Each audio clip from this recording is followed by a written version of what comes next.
Bismillahirrahmanirrahim. Assalamualaikum. Welcome to another video and another concept of biology. तो आज हम अपनी इस लेक्चर के अंदर यूनिट नंबर 1 बायोलॉजी का पढ़ेंगे। इंट्रोडक्शन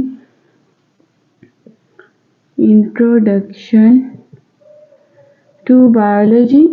कि बायोलॉजी होती क्या है।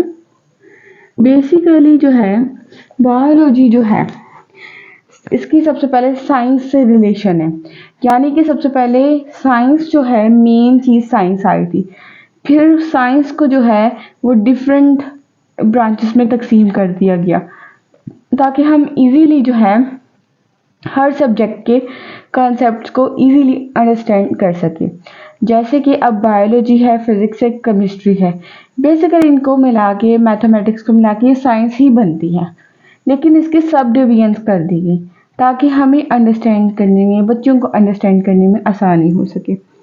तो science is a study in which, तो सबसे पहले डेफिनेशन है, अक्सर क्वेश्चन आ जाता है डिफाइन साइंस। तो साइंस एक ऐसी स्टडी है, ठीक है, जिसके अंदर, ठीक है, science is a study in which observations are made, is the study in which observation is made, जिसमें सबसे पहले मुशाहिदात किए जाते हैं। ठीक है, मुशाहिदात ऑब्जर्वेशंस होती हैं, ठीक है, मुशाहिदात होती हैं, ऑब्जर्वेशंस होंगी, मुशाहिदात होंगे। Are made experiments are done, science is a study in which observations are made, experiments are done. फिर अब मुशाहिदात होते हैं, फिर तजर्बात होते हैं, किसी भी चीज़ पे तजर्बात होते हैं। तो science is a study in which observations are made, experiments are done and logical conclusions are drawn। और फिर इस तरह से and logical conclusions are drawn is known as science। तो सबसे पहले ऑब्जर्वेशन होती है, मुशाहिदात होती है, लाइक फिजिकल स्मेल कैसी है, फिजिकल टेस्ट कैसा है, फिजिकली कैसी है, दिखने में कैसी है, कलर कैसा है किसी चीज़ का, उस पर फिर एक्सपेरिमेंट्स होते हैं, तजर्बात होती हैं। अगर हम ये एक्सपेरिमेंट करें उसका क्या रिजल्ट आएगा, फिर जो एंड पे जो कंक्लूजन्स निकलनी होती हैं एंड पे जो नतीजा निकलेगा, कंक्लूजन्स निकलेंगी, तो वो फिर राइट डाउन की जाती है, एज अ रिजल्ट के तौर पर राइट डाउन की जाती है। In order to understand the principle of nature, कुदरत के असूलों को समझने के लिए कि कुदरत जो है कैसे बिहेव करती है। इसके बाद इंट्रोडक्शन टू बायोलॉजी। तो बायोलॉजी बेसिकली, अब हम जो सब्जेक्ट है बायोलॉजी, इस पे कंसीडर कर लेते हैं कि बायोलॉजी जो है बेसिकली ये साइंटिफिक स्टडी है। इट इज साइंटिफिक स्टडी, ठीक है, ये साइंटिफिक स्टडी है ऑफ लाइफ, जिंदगी की साइंटिफिक स्टडी है, ठीक है, बायोलॉजी। अब ये आप लोगों ने याद रख लेना कि biology is the scientific study of life, जिंदगी की जो है वो स्टडी है। द वर्ड बायोलॉजी है drive from two Greek words, कि जो ये वर्ड है ना बायोलॉजी, बायो और ये दो ग्रीक वर्ड से मिलके बना है, ठीक है। बायो मीन्स, बायोलॉजी का मतलब है, यानी कि बायो मीन्स लाइफ, बायो का मतलब है जिंदगी, ठीक है, लाइफ, जबकि लोगी यानी कि थॉट और रीजनिंग। बायोलॉजी इन दो लफ्जों का मुराकबा है, बायो लाइफ और रीजनिंग थॉट और रीजनिंग लॉगी, ठीक है। अब इस तरह से बायोलॉजी डिवाइड होगी, बायोलॉजी जो है वो उसकी डिवीजन होगी, ठीक है। बायोलॉजी तकसीम होगी 3 सब डिवीजन्स में, यानी कि बॉटनी, फिर उसके बाद ज़ूलॉजी, ठीक है। पहला है बॉटनी, फिर ज़ूलॉजी, फिर है माइक्रो बायोलॉजी, ठीक है। बॉटनी के अंदर पढ़ते हैं हम स्टडी ऑफ प्लांट्स, जितने भी प्लांट्स हैं, जितनी भी उनकी कैटेगरीज है, वो हम सब बॉटनी में पढ़ते हैं। ज़ूलॉजी में पढ़ते हैं स्टडी ऑफ एनिमल्स, जितने भी जानदार हैं, एनिमल्स हैं, उनकी स्टडी पढ़ते हैं। माइक्रोबायोलॉजी जितने भी कीड़े मकोड़े हैं, बैक्टीरिया है, पैराशियम पैरामीशियम है, ठीक है, अमीबा है, जो कि माइक्रोबायोलॉजी के अंदर वो जिनको हम माइक्रोस्कोप की मदद से देखते हैं, ऐसे ऑर्गेनिज्म जिनको हम अपनी आम आंख से नहीं देख सकते बल्कि किसी जो है माइक्रोस्कोप की मदद से, टेलीस्कोप की मदद से देख सकते हैं वो ऑर्गेनिजम्स। तो स्टडी ऑफ माइक्रो ऑर्गेनिजम्स, ठीक है। Study of micro organisms is known as microbiology, ठीक है। तो हमने यहाँ पे इसमें साइंस की डेफिनेशन पढ़ी, उसके बाद बायोलॉजी की डेफिनेशन पढ़ी। बायोलॉजी 2 ग्रीक वर्ड से मिलके बना है, bio means life, logy mean thought और रीजनिंग। इसके बाद हमने पढ़ा divisions and branches of biology, जिसके अंदर ज़ूलॉजी, बॉटनी और microbiology. Zoology study of animals, botany study of plants, जबकि microbiology study of micro organisms, ठीक है। अब हमने पढ़नी है सब डिवीजन्स, यानी कि हम इसके अंदर पढ़ेंगे इससे अब जो इनके अंदर जो ब्रांचेस आती हैं डिवीजन्स, ठीक है, बायोलॉजी की सब डिवीजन्स पढ़ेंगे। इनको और भी ब्रांचेस के अंदर तकसीम किया गया। सबसे पहले हमारे पास आ जाएगा morphology. Morphology this branch deals with the study of form and structure of living organisms. Morphology ऐसी ब्रांच है बायोलॉजी की, morphology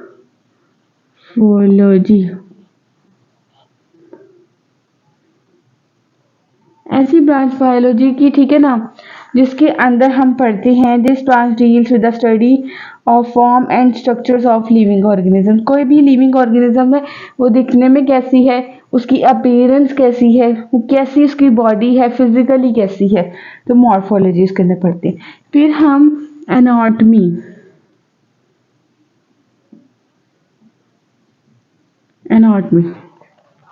the study of internal structures is called anatomy. Anatomy हड्डियों यानी कि इंटरनली कितनी बोन्स है एक ह्यूमन बॉडी में, एक बेबीज में कितनी बोन्स है, इसके अलावा एक एनिमल है उसके अंदर कितनी बोन्स है, उसका स्ट्रक्चर कैसा है, उसका लीवर कैसा है, किडनी कैसी है, इस तरह की जो स्टडी है वो एनाटॉमी में आती है। जबकि हिस्टोलॉजी के अंदर पढ़ते हैं कोई भी एनिमल है, ठीक है, खाली इंसानों की बात नहीं करेंगे, इसमें एनिमल प्लांट्स दोनों की बात करेंगे और ह्यूमन बींग्स की। तो histology the study of tissues, ठीक है, the study of tissues is called histology. उसके अंदर जो टिश्यूज हैं, सेल से मिलके टिश्यूज जो बनते हैं उसकी स्टडी। फिर ठीक है, फिर हम पढ़ेंगे cell biology, the study of the structures and function of cells and cell organelles is called cell biology. This branch also deals with the study of cell division. फिर हम सेल बायोलॉजी पढ़ेंगे, cell biology.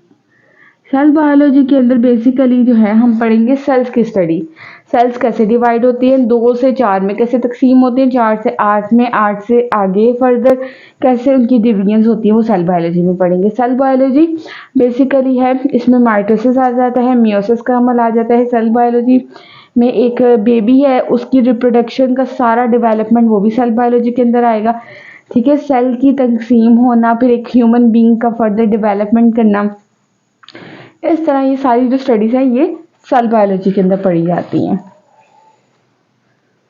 तो जैसे कि मैंने आप लोगों को बताया था कि ये सेल बायोलॉजी के बारे में, कि उसमें हम पढ़ते हैं the study of structure and functions of cells and cell organelles is called cell biology, जिसमें हम सेल्स के बारे में पढ़ते हैं और सेल से बनने वाली तमाम हमारी बॉडी में जितनी चीज़ें उसके बारे में पढ़ते हैं। This branch also deals with the study of cell division, और ये ब्रांच डील्स करती है सेल डिवीजन, कि सेल कैसे डिवाइड होता है, 2 से 4 में तकसीम होता है, 4 से 8 में, और इस तरह माइटोसिस का अमल होके एक ह्यूमन बीइंग की डेवलपमेंट होती है। फिजियोलॉजी, अब हम पढ़ेंगे physiology. Physiology, this branch deals with the study of the functions of different parts of living organisms, के लिविंग ऑर्गेनिजम्स के डिफरेंट पार्ट्स जो हैं उनके फंक्शंस कैसे, उनके फंक्शंस जो है वो बनते हैं और कैसे जो है बॉडी डेवलपमेंट होती है। ठीक है, अच्छा, इसमें है study of functions,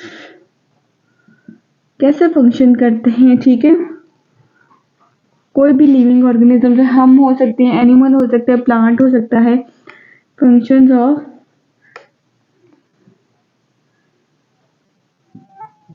living organisms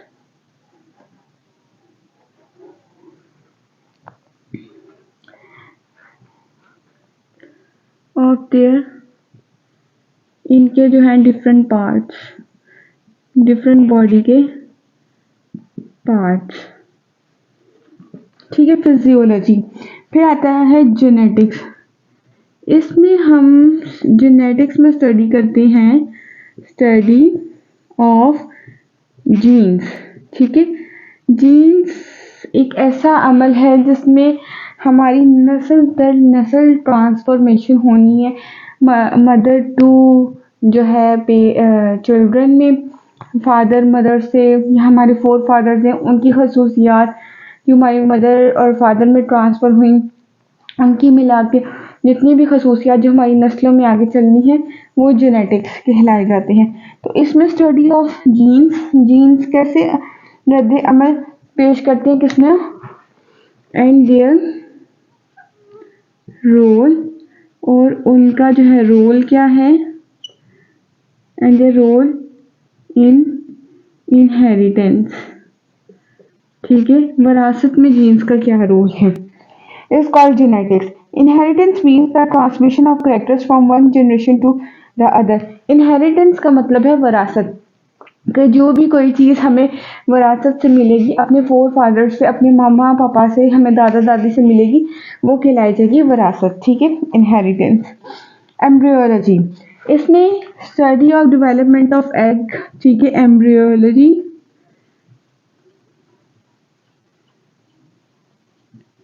इसमें है द डेवलपमेंट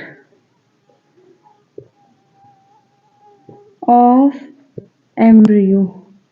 एम्ब्रियो यानी कि एक अंडा है, उसकी डेवलपमेंट होना, उसका एक ह्यूमन बीइंग में कन्वर्ट होना। ठीक है, taxonomy, it is the study of naming and classification of organisms into groups and सब ग्रुप्स। टैक्सोनॉमी में है बेसिकली जो है क्या होता है कि एक ऑर्गेनिज्म है, ठीक है, कोई भी ऑर्गेनिज्म है, जैसे क्रो है, जैसे कोई भी एनिमल है, प्लांट है, बर्ड है, पहले उसको उसका साइंटिफिक नेम दिया जाता है, फिर प्लांट्स के वाले ग्रुप में प्लांट्स के नेम्स और प्लांट्स की कैटेगरीज के ऑर्गेनिजम्स जितने भी हैं उनको राइट डाउन किया जाता है, रखा जाता है। एनिमल्स के ग्रुप से रिलेटेड जितने भी एनिमल्स होंगे उनको राइट डाउन किया जाएगा। और टैक्सोनॉमी ऐसी क्लास है जिसके अंदर नेम दिया जाता है, फलां ऑर्गेनिज्म का ये नेम है और इसको हम प्लांट में रखेंगे, एनिमल में रखेंगे। अगर कोई बर्ड है तो उसको बर्ड वाली कैटेगरी में रखेंगे, उसको उसका स्पेसिफिक नेम दे के, नेम कैसे देते हैं कि उसको उसकी खसूसियत के मुताबिक, अगर तो कोई बर्ड में कोई ऐसी कैरेक्टरिस्टिक है तो उसको उसके स्पेसिफिक नेम दे दिया जाता है। तो it is the study of naming and classification, यानी कि नेम दिया जाता है, उनको क्लास में रखा जाता है ताकि आसानी। इसके अंदर जो ऑर्गेनिजम्स हैं, ठीक है, ये यूनिसेलुलर होते हैं। ठीक है, इनमें सेल्स डिवाइड नहीं होते, डिवीजन ऑफ लेबर नहीं होती। हर यूनिसेलुलर ऑर्गेनिज्म के कॉलोनीज बनाई हुई हैं उन्होंने अपनी अपनी, और ये एक दूसरे पे, ये जो कॉलोनी बनाई हुई है ना, इसके अंदर और ये अलग अलग है यूनिसेलुलर। तो ये अपनी लाइफ अलग जी रहा है, ये अपनी अपनी किसी पे डिपेंड नहीं कर रहे। मल्टी सेलुलर ऑर्गेनिजम्स, ठीक है ना, हम जैसे लोग मल्टी सेलुलर हैं, जिनमें टिश्यूज हैं, ऑर्गन सिस्टम है। Mustard plant, mustard plant mustard plant के लिए ब्रासिका जो है ब्रासिका कंपेस्ट्रस साइंटिफिक नेम है। एमसीक्यूज आ जाता है, what is scientific name of mustard plant, तो आपने कहना है ब्रासिका कंपेस्ट्रस, ठीक है, is the scientific name of mustard plant, ठीक है। It produces seeds end of the winter, ठीक है। The plant body is used as vegetable, इसको वेजिटेबल के तौर पर भी इस्तेमाल किया जाता है, ठीक है। इसमें से ऑयल भी एक्सट्रैक्ट किया जाता है, सरसों का तेल, ठीक है। इसकी बॉडी है, इसके किन चीज़ों पे डिवाइड है, रूट्स पे, जड़ों पे, स्टेम्स पे, शाखों पे, ब्रांचेस है, शाखें, इन पे पत्ते हैं, वेजिटेटिव ऑर्गेनिज्म है, ठीक है। और सेक्सुअल रिप्रोडक्शन के लिए प्लांट के मौजूद है इसमें, ठीक है। Flowers are the reproductive parts of the plant because they take part in sexual reproduction and produce fruits and seeds. तो जिनके फूल होते हैं ना, यही इनका रिप्रोडक्टिव पार्ट होता है। अब रिप्रोडक्शन होनी कैसे, इसके ऊपर जब भी कोई मक्खी वगैरह या कोई भी इंसेक्ट बैठेगा, अब उसने जब वो वहाँ से उड़ के किसी और दूसरे प्लांट पे जाएगा, तो उस जो भी इंसेक्ट होगा उसके ऊपर इसके छोटे छोटे जो इनके पोलेंस होते हैं वो आ जाएंगे खुद ब खुद ही। तो वहाँ से जब वो उड़ के दूसरे प्लांट पे जाएगा, तो इस तरह से इनकी रिप्रोडक्शन अगले प्लांट से होगी, और फिर जो है आगे का प्रोसेस होगा। फ्रॉग का बेसिकली साइंटिफिक नेम है राना टिग्रीना। इसके अंदर मल्टी सेलुलर ऑर्गेनाइजेशन है, इसकी बॉडी के अंदर ऑर्गन है, ऑर्गन सिस्टम्स भी हैं जो कि एक दूसरे वर्क कर रहे हैं, टिश्यूज भी हैं, ठीक है। और लाइक नर्वस टिश्यूज हैं, तमाम नर्व्स हैं, सेल्स हैं, ब्रेन है, हार्ट है, बेसिकली लंग्स है, हर चीज़ है। तो यहाँ पे हमारा चैप्टर नंबर 1 कंप्लीट होता है, यानी कि हमारा बायो का चैप्टर नंबर 1 कंप्लीट हो चुका है। प्रॉपरली डिस्कशन हो चुकी है हमारी एक एक टॉपिक पे। एट द एंड हमारा पीछे जितना भी हमने पढ़ा है इन डिटेल, वो हमारे फोर्थ से रिलेटेड एक एक चीज़ मैंने इसके अंदर डिस्कस की है, कि एक एक क्वेश्चन जो लेवल्स ऑफ ऑर्गेनाइजेशन है उसके अंदर बेसिकली ऑर्गन और ऑर्गन सिस्टम लेवल वाला जो है वो लॉन्ग में भी आ जाता होते हैं, बाकी शॉर्ट में आते हैं। Tissue level, individual level short में पूछ लेते हैं, बायोस्फीयर लेवल, कम्युनिटी लेवल। इसके अलावा राना टेक्नीना और ये अमूमन नहीं पूछे जाते। यूनिसेलुलर ऑर्गेनिजम्स कौन से हैं, मल्टी सेलुलर कौन से हैं, कॉलोनियल कौन से हैं, ये पूछ लेते हैं क्वेश्चंस में। राइट, देन हमारे आज अपना फर्स्ट चैप्टर जो है कंप्लीट कर चुके हैं। अब हमने जो है पढ़ना है relationship of biology to other sciences. Biology जो है कैसे रिलेट करती है दूसरी साइंसेस से, ठीक है। ये हमारी बायोलॉजी है, ये हमारी फिजिक्स है, ये हमारी केमिस्ट्री है, ये हमारी मैथ है, मैथमेटिक्स, ठीक है, हमारी ज्योग्राफी है,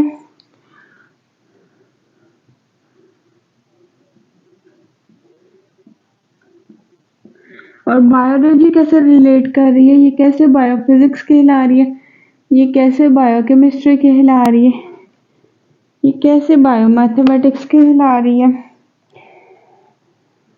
ठीक है। सबसे पहले बायोलॉजी का रिलेशनशिप हमने पढ़ना है कि कैसे बायोलॉजी से किसी न किसी तरह रिलेट कर रही हैं।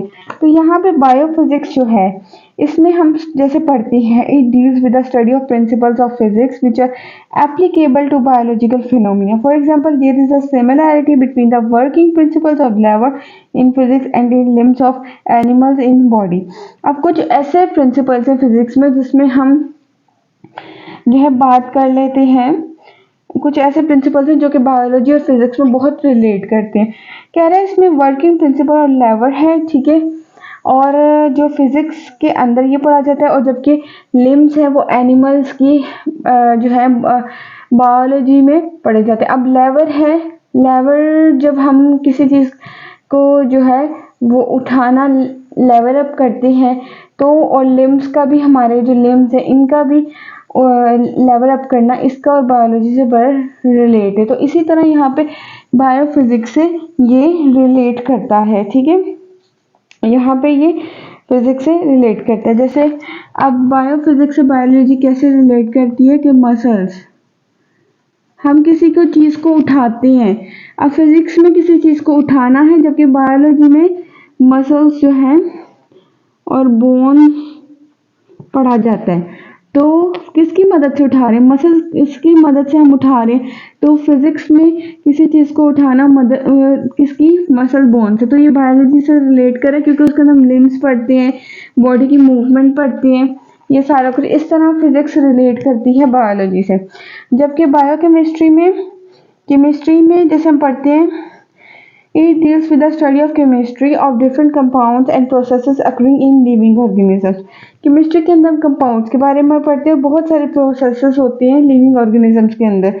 जैसे स्टडी है basic metabolism of photosynthesis and respiration involve the knowledge of chemistry. अब मेटाबॉलिज्म के बारे में हम पढ़ते हैं, फोटोसिंथेसिस के बारे में, रेस्पिरेशन की। तो ये हम रेस्पिरेशन, फोटोसिंथेसिस, मेटाबॉलिज्म केमिस्ट्री में भी पढ़ते हैं, तो हम बायोलॉजी में भी इसको रीड आउट करते हैं। तो रेस्पिरेशन का होना, ठीक है, रेस्पिरेशन का होना जिसे हम सेलुलर रेस्पिरेशन कहते हैं, ठीक है। फोटोसिंथेसिस का होना, ये दोनों चीजें हम ना केमिस्ट्री में भी पढ़ते हैं और बायोलॉजी में पढ़ते हैं, ठीक है।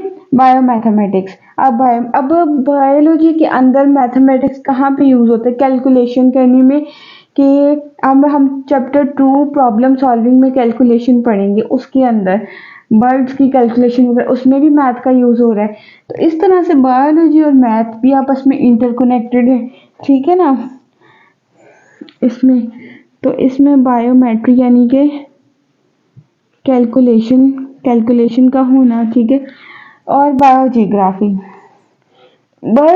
के अंदर हम पढ़ते हैं कैसे डिफरेंट लिविंग ऑर्गेनिजम्स को हम डिफरेंट सतह पे रख के डिस्ट्रीब्यूट करते हैं, ठीक है। अब हमारे जो पाकिस्तान है इसके डिफरेंट रीजन्स हैं।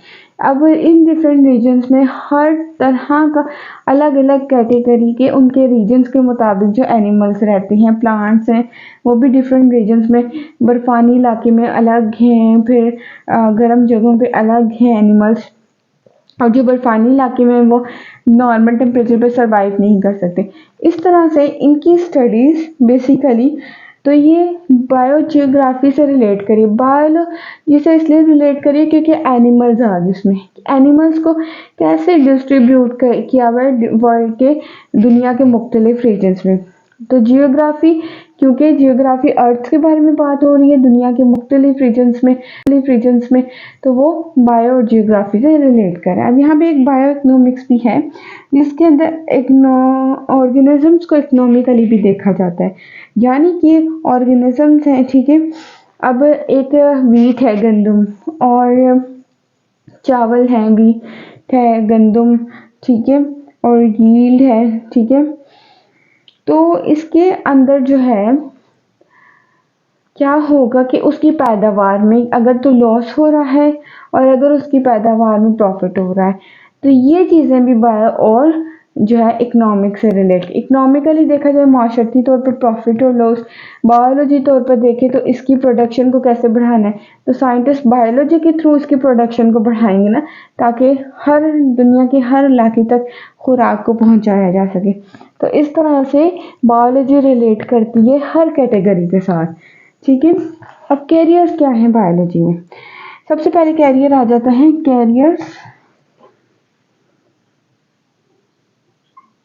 In biology. तो सबसे पहले हमारे पास जो है वो कैरियर आ जाता है medicine and surgery, medicine and surgery, यानी कि आप देख लें कि एक ऐसा प्रोफेशन है जिसमें डॉक्टर बनने के लिए आपको एमबीबीएस करना पड़ता है, ठीक है। और अगर डेंटल डॉक्टर बनना है तो आपने बीडीएस करना है, ठीक है। डिफरेंट सर्जरीज होती हैं बॉडी की, किसी हिस्से में मसला आ जाए उसकी सर्जरी करना, स्टोन्स को रिमूव करवाना, डायलिसिस वगैरह, किडनी ट्रांसप्लांटेशन, वट एवर, ये सारा कुछ मेडिसिन और सर्जरी में पढ़ा जाता है। जबकि फिशरीज, इसकी भी स्टडी है, इसकी भी यूनिवर्सिटीज़ हैं, प्रोफेशनल तौर पर इनको भी टीच आउट किया जाता है ताकि फिशरीज के प्रोफेशन के अंदर महारत हासिल करके स्टूडेंट्स इसको जो है माशरे में रहते हुए इसकी प्रोडक्शन को इंक्रीज़ करें। एग्रीकल्चर जिसमें हम गंदम को, चावलों को, मकई को इनकी इंक्रीज़ कराना, कैसे हम अपने एग्रीकल्चर लेवल को बढ़ा सकते हैं और अच्छा कर सकते हैं, इसकी स्टडी, ठीक है। इसके लिए भी जो है हम अपने मवेशियों को कैसे जो है इंक्रीज़ कर सकते हैं, कम वक्त में कैसे बढ़ाकर उनकी पैदावार को, और कैसे लोगों तक इसकी सहूलियात को हम मुहैया कर सकते हैं। जबकि एनिमल हस्बेंड्री है, इसके अंदर भी ब्रीडिंग करवाई जाती है पालतू जानवरों की, डोमेस्टिक एनिमल्स की, ठीक है। तो ताकि ज़्यादा से ज़्यादा जो है कैटल्स और शीप्स हमें बरामद हो सकें और हम अपने मुल्क के अंदर की सप्लाई को कर सकें। तो इसके भी कोर्सेज हैं, डिफरेंट यूनिवर्सिटीज़ करवाती हैं। आफ्टर जो है फर्स्ट ईयर सेकंड ईयर के बाद, इंटरमीडिएट के बाद, ठीक है। हॉर्टिकल्चर है, हॉर्टिकल्चर के अंदर आर्ट ऑफ गार्डनिंग है, ठीक है। हॉर्टिकल्चर, इसके अंदर भी पौधों की पैदावार को इंक्रीज़ कराना, कैसे उन आर्टिफिशियली तौर पर भी हम प्लांट्स को जो है प्लांट्स ग्रो करवाएं और आर्टिफिशियली तौर पर भी उनको खूबसूरती के लिए, सजावट के लिए मार्केट में पेश किया जाए, इसकी भी बाकायदा एक प्रोफेशनल है। फार्मिंग है, फार्मिंग के अंदर जैसे हम फार्म हाउसेस होते हैं, जैसे ये जो है मुर्गियों के फार्म हाउस हैं, फिश के फार्म हाउस हैं, इसकी भी एक स्टडी है, इसकी भी यूनिवर्सिटीज़ हैं, बाकायदा लोग उधर से अपनी प्रोफेशनल डिग्री लेके इसको भी एक प्रोफेशनल के तौर पर, बतौर प्रोफेशन के तौर पर अपने आप को साबित करती हैं। फॉरेस्ट्री है, आर्टिफिशियली फॉरेस्ट भी हम ग्रो करवा सकते हैं एक अच्छा इन्वायरमेंट देने के लिए। फॉरेस्ट है, उसके अंदर जो है क्या क्या जो है चीज़ें जो है नेसेसरी हैं, ठीक है। आर्टिफिशियली फॉरेस्ट कैसे बनाएं ताकि हम अपने इन्वायरमेंट को कूल डाउन रख सकें, एक अच्छा माहौल पेश कर सकें, इसकी बाकायदा एक प्रॉपर तौर पर स्टडी है, इसके अंदर स्पेशलाइजेशन है। कोई भी फील्ड है ना उसके अंदर स्पेशलाइजेशन है, ऐसी कोई फील्ड नहीं कि जिसके अंदर स्पेशलाइजेशन ना हो, जिसके अंदर आप लोगों को स्पेशलाइजेशन ना मुहैया कराई जाती हो, ठीक है। बायोटेक्नोलॉजी है तो बहुत ही लेटेस्ट और ना ख़त्म होने वाला प्रोफेशन है कि बायोटेक्नोलॉजिस्ट ऐसी स्टडी है जिसके अंदर जो है ऐसा काम है कि माइक्रो ऑर्गेनिजम्स को हम जो है प्रोड्यूस करवा सकते हैं। माइक्रो ऑर्गेनिजम्स ऐसे यूजफुल माइक्रो ऑर्गेनिजम्स जो हमारे लिए दवाइयों में काम आ सकें, हमारी फूड में काम आ सकें, ठीक है। तो बायोटेक्नोलॉजी तो हर टाइम एक्सपेरिमेंट्स में लगे जाते हैं ताकि ह्यूमन बींग्स के लिए हम लोग नई से नई चीज़ें मुतारिफ करवा सकें। इसकी भी third year, fourth year, fifth year होता है, उसमें आपको स्पेशलाइज करवाया जाता है ताकि आप बतौर बायोलॉजिस्ट के तौर पर जो है काम कर सकें और बायोलॉजिस्ट बन सकें। ये सब चीज़ें तभी होती हैं जब आपको इंटरेस्ट है। आप अपना इंटरेस्ट ढूंढते हैं किसी फील्ड में, जब आप खुद को साबित करते हैं कि आपका इंटरेस्ट इन सब चीज़ों में, तो आप जो है ना एक अच्छे इंसान के तौर पर पेश होती हैं। तो सबसे हर आप लोगों को सबसे पहले अपना इंटरेस्ट ढूंढना होता है कि आपको जिस चीज़ में इंटरेस्ट होगा आप उसी फील्ड में जाएंगे। विदाउट इंटरेस्ट आप कर तो लेंगे लेकिन आपका एज अ उसको प्रोफेशनल सीरियस नहीं लेंगे। एटम्स बनी है इलेक्ट्रॉन से, प्रोटॉन से, न्यूट्रॉन से मिलके बनी है। एटम बने हैं इलेक्ट्रॉन से, प्रोटॉन से, न्यूट्रॉन से। Out of 92 kinds of elements that occur in nature, 16 are called bio elements. 92 elements जो है नेचर में पाए जाते हैं, कुदरत में पाए जाते हैं, जिसमें से 16 को कहेंगे bio elements. These take part in making the body mass of a living organism. ये जो बायो एलिमेंट्स है ना, 16 बायो एलिमेंट्स, ये इंसान की बॉडी का डिफरेंट हिस्से बनाने में उनका कोई ना कोई रोल है। अच्छा जी, कह रही ओनली 6 जो हैं, 6 जो हैं वो क्या करेंगी, यानी कि oxygen, carbon, hydrogen, nitrogen, calcium और फास्फोरस, ठीक है, ये इंसान की टोटली 99% बॉडी मास बना रहा है। ठीक है, oxygen, nitrogen, hydrogen, carbon, calcium, phosphorus और ओनली 10 और जो बाकी के 16 बायो एलिमेंट्स है ना, जिसमें से 6 99% में आ रहे हैं, बाकी के 10 कौन से? Potassium, sulphur, chlorine, sodium, magnesium, iron, copper, manganese, zinc, copper, manganese, zinc and iodine. ये इंसान का 1% बना रहे हैं, 1% ट्रेसेस। ठीक है, oxygen, carbon, hydrogen, nitrogen, calcium, phosphorus 98% body को इस्तेमाल, जबकि पोटाशियम, सोडियम, क्लोरीन, ठीक है, magnesium, iron, manganese, zinc, iodine ये बना रहे हैं 1% बॉडी में। Atomic level complete. Molecular level. In organisms, bioelements usually do not occur in isolated form. Bioelements कभी भी इकट्ठे नहीं पाए जाएंगे एक ही जगह पे. They combine through ionic or covalent bonding. The stable particle formed by such bonding is called a molecule or biomolecule. ये पाए जाते हैं आयनिक फॉर्म में, आयन्स में, या कोवेलेंट बॉन्डिंग इनमें होती है जिसके अंदर कार्बन और हाइड्रोजन की बॉन्डिंग होती है. स्टेबल पार्टिकल ऐसा पार्टिकल जो कि बॉन्डिंग बना लेता है, अपने आप को बॉन्ड कर लेता है, वो होगा मॉलिक्यूल या biomolecule. Organism is formed by enormous number of biomolecules. अब एक ह्यूमन बॉडी है, वो बहुत सारे बायोमॉलिक्यूल से मिलकर बनी है.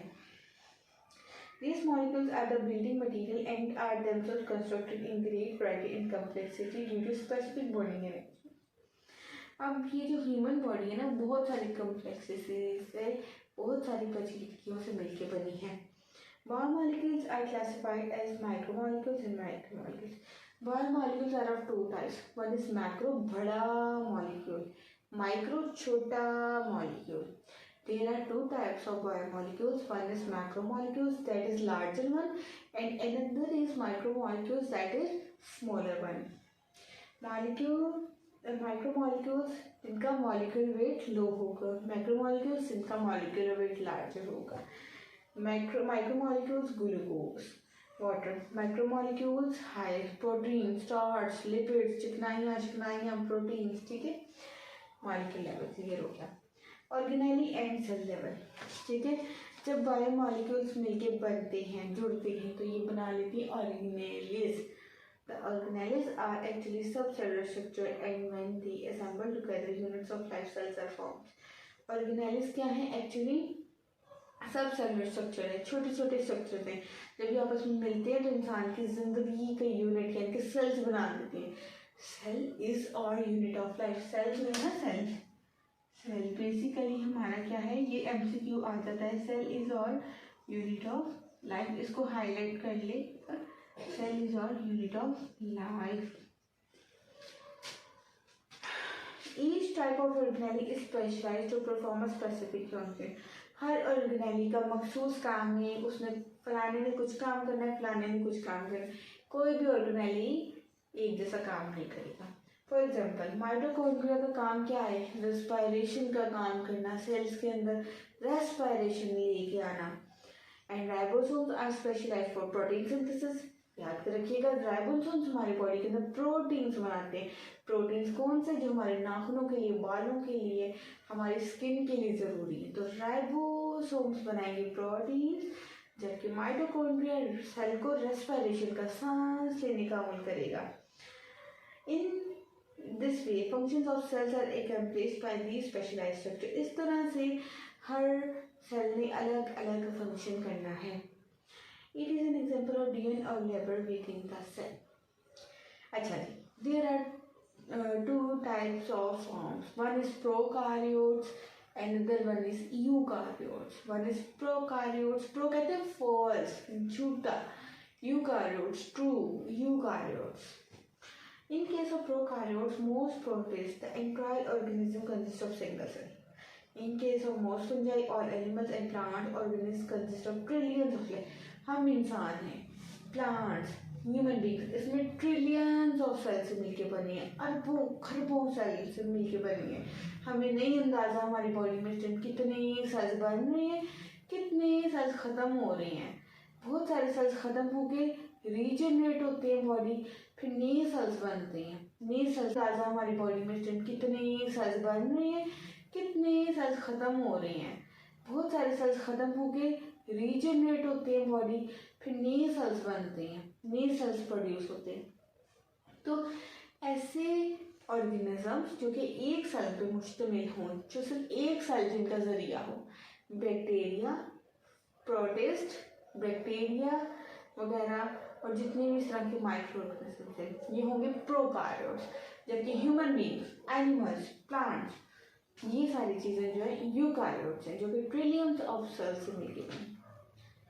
Tissue level in multicellular organisms, multicellular कौन से होंगे? हम होंगे, प्लांट्स होंगे, एनिमल्स होंगे। बार बार एक ही बात है, मल्टीसेलुलर जो कि बेशुमार सेल पर मुश्तमिल है, ठीक है, मल्टीसेलुलर ऑर्गेनिजम्स, ठीक है। और similar cell performing similar functions are organised into groups called tissues.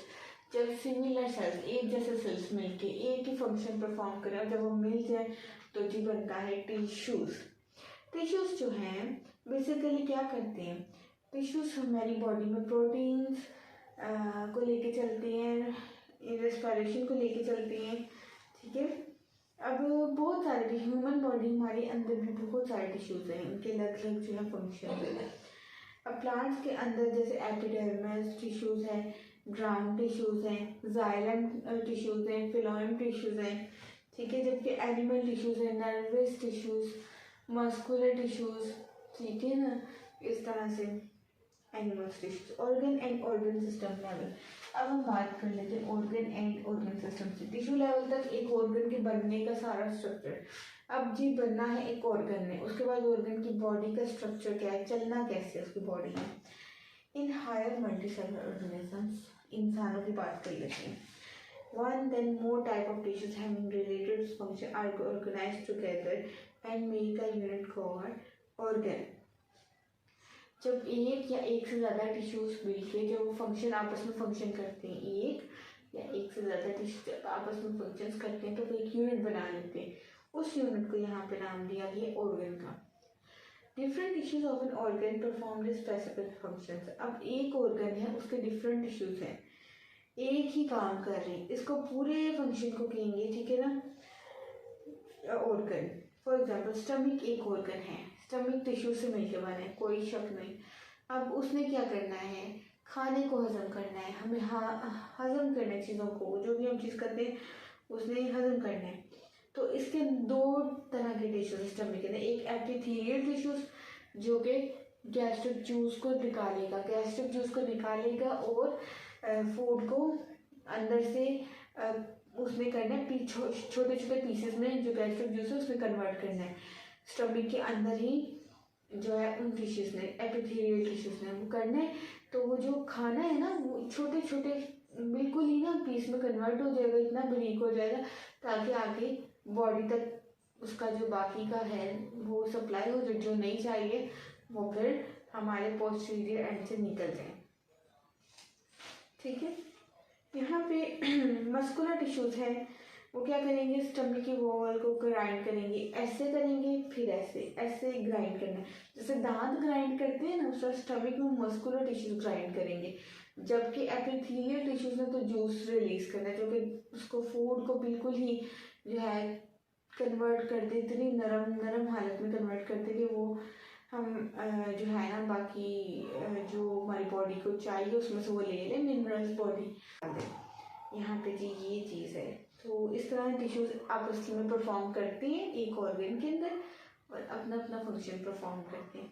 इस तरह से the next level of organisation in multicellular organisms, organ system level, different organs performing related function are together in form of organs. इस तरह से different organs मिलते हैं और वो एक ऑर्गन सिस्टम लेवल बनाते हैं। फॉर एग्जाम्पल स्टमक है, फिर बात कर लेते हैं स्मॉल इंटेस्टाइन है, लार्ज इंटेस्टाइन है, बड़ी आंत, छोटी आंत जिसे कहते हैं। इस तरह से ऑर्गन सिस्टम बन रहा है हमारी बॉडी का।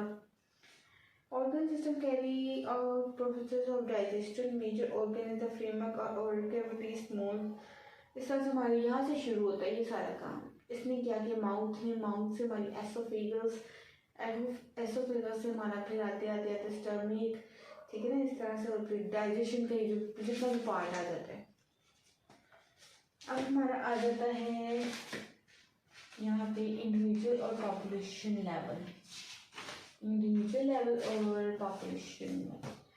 अब हमारा इंडिविजुअल लेवल, अब डिफरेंट ऑर्गन्स हमारी बॉडी के अंदर और ऑर्गन सिस्टम जो है मिल के तो ये क्या बना लेंगे, एक जानदार, एक इंसान, ठीक है। In organisms the function, processes and activities of various organs and organ system are coordinated.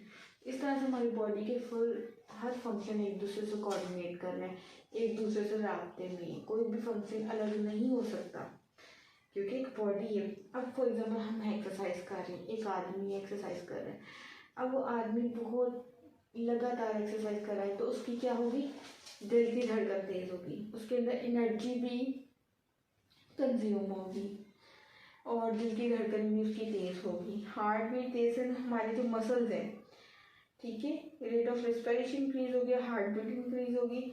इस तरह से मसल्स जो हैं वो भी कभी कॉन्ट्रैक्ट हो रही, कभी रिलैक्स हो रही, और ये जो सारा काम है इकट्ठा हो रहा है। हमारी हार्ट बीट इंक्रीज हो रही है, हार्ट बीट इंक्रीज हो रही है, सांस लेने के अमल इंक्रीज हो रहा है। उसके बाद हमें क्या होगा, क्योंकि हमारी बॉडी काम कर रही है, एक्सरसाइज कर रही है कंटिन्यूसली मुसलसल तौर पर, तो फिर हमारे स्टमक के अंदर हंगर पैंग शुरू हो जाएंगे कि हमें भूख भी लगेगी उसके साथ साथ। पॉपुलेशन लेवल, इस तरह से जब डिफरेंट इंडिविजुअल्स, ठीक है, आपस में ऑर्गेनिजम्स मिलते हैं जो कि एक ही जगह पे रहे, सेम प्लेस, एक ही जगह पे रहे और एक ही जगह पे लेके एक इन्वायरमेंट बन जाए, वो होगा पॉपुलेशन लेवल, ठीक है, यहाँ पे। और कम्युनिटी लेवल, जब डिफरेंट तरह के लोग मिलके एक जगह पे रह रहे हो तो वो पॉपुलेशन बनेगी। अब कम्युनिटी बनानी है जब एक दूसरे से, अब एक मोहल्ला है, उस मोहल्ले के अंदर, उस एरिया के अंदर हर तरह की आबादी रह रही है, उनका आपस में इंटरेक्ट करना, एनिमल्स भी हैं, प्लांट्स भी हैं, हर चीज़ आपस में इंटरेक्ट करना, तो ये जो सारा प्रोसेस है ना, इसके अंदर एक कम्युनिटी कहलाएगी। यहाँ पे कम्युनिटी का ये है। बायोस्फीयर, इस तरह पे अर्थ है ना, अब हमारी बायोस्फीयर हमारा अर्थ है, हमारी ज़मीन है, ज़मीन पे कुल कायनात रह रही है। तो ये जो ज़मीन पे पूरी कुल कायनात है, इसके अंदर हर तरह के मुस्लिम्स हैं, नॉन मुस्लिम्स हैं, क्रिश्चियनिटी भी मज़हब है, हर तरह का। तो ये जो अर्थ पे रह रहे हैं ना, हमारे बायोस्फीयर पे रह रहे हैं, ये बायोस्फीयर लेवल मिलके बन रहा है पूरा, ये पूरी दुनिया आबाद है अर्थ पे, ठीक है ना। तो ये पूरा बायोस्फीयर लेवल है हमारे यहाँ पे। और जो है ना लेवल्स ऑफ ऑर्गेनाइजेशन भी कंप्लीट हो गई। अब हमें पढ़ना है सेलुलर ऑर्गेनाइजेशन, ठीक है। बेसिकली सेल्स ऑर्गेनिज्म डिवाइड हैं 5 मेन ग्रुप्स में, prokaryotes, eukaryotes, protist, animals, plants, fungi. Prokaryotes, protist, animals, plants, fungi, ठीक है। इस तरह के दो बेसिक टाइप्स का सेल है, एक प्रोकार्योटिक और एक यूकार्योटिक, मैंने पहले भी बताया। अच्छा जी, इन यूनिसेलुलर ऑर्गेनिजम्स एक सेल पे मुश्तमिल है, जिनकी ज़िंदगी एक सेल पे मुश्तमिल है, यूनिसेलुलर, ठीक है। एक ही सेल के वो जो एक सेल है ना, उन पे उनका न्यूक्लियस भी उसी के अंदर है, उनका सब कुछ उसी में, उसी पे उनकी ज़िंदगी। उसमें एग्जांपल है एमोबा, पैरामीशियम, यूग्लिना, ठीक है, इनका एक सेल पे मुश्तमिल है।